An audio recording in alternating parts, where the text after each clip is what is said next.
Welcome back. Let's now bring you more of that breaking news story developing from River State, south of Nigeria, as the PDP protests to the INEC office, same as the APC, but except that the APC was meant to go there to inspect election materials led by the governorship candidate of the party in River State. Let's now bring you live updates as our correspondent Charles Operum joins us live from Port Harcourt's River State capital.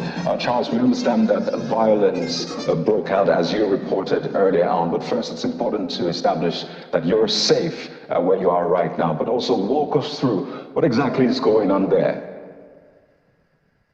Okay, at the moment I am standing in front of the APC River State Secretariat, right there behind me now. I was here earlier because I was supposed to link up with, I was supposed to be at the INEC head office where the governorship candidate of the APC, Pastor Twenko, was supposed to come and receive or collect his certified true copies of the documents he's going to use to prosecute his case in court.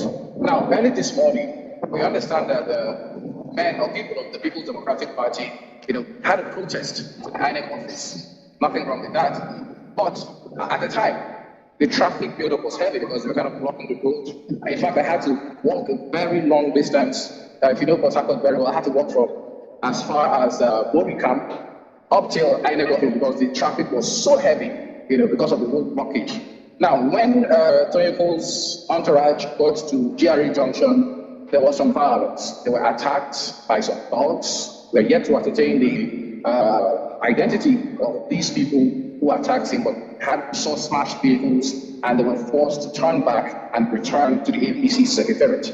Now, I got here to interview Toyoko himself, and we saw another group of people coming to attack this Secretariat. Now, in between the first group and the second group, of course, is Toyoko's people, the APC state chairman, Emeka Bekele, some top officials of the party. They were all here, just behind me, the city APC building, just behind me. But we saw some folks on the other side. In between, we saw security people, police, officials of the DSS standing by, trying to make sure that there was some sort of law and order. At the time, they were shooting, and I had to, move to a safe distance to observe what was happening. Now, after a while, they left.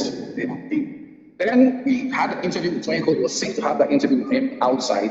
But 15 minutes later, another group of people came here and attacked the building. Shooting, there was tear gas, and they brought down some of the APC flags. There were supposed to be, I think there were about 5 or 6 flags flying right there behind me, but we saw them being brought down. And it was a very scary scene. Myself and some other pressmen around him had to move to a safe distance, to make sure that we were safe, to watch what was happening. At the moment, I am standing in the middle of the road in front of the APC Secretariat. Vehicles are not even moving. It's heavily guarded. There are policemen here, men of this DSS here, NICDC here as well, because of the tension that happened here just now. Charles, just one more thing. I'm glad you're safe, and I want you to keep that way. We understand that there was meant to be some sort of election, there's some inspection of materials. Does that look like that would still happen today? What are you hearing from the APC and its governorship candidate?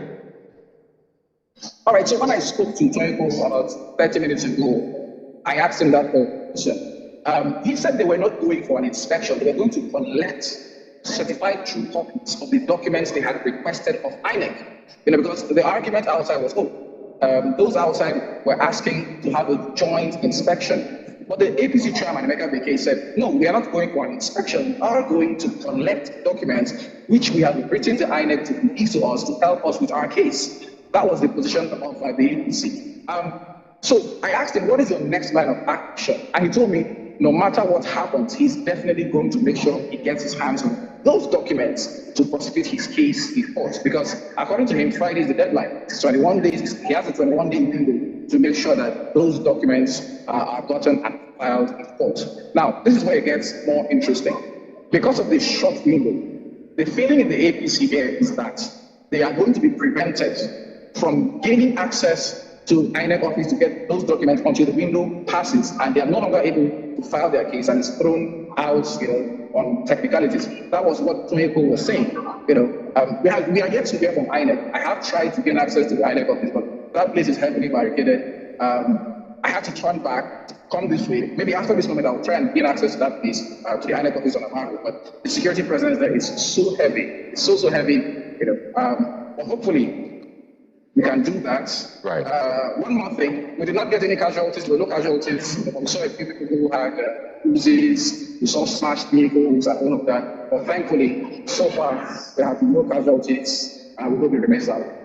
Absolutely. And please stay safe one more time, Charles. Thank you for that update. Please get back to us when you have more, especially from INEC and other parties involved. Our correspondent, Charles Opperum, joining us live from Port Harcourt, the River State capital.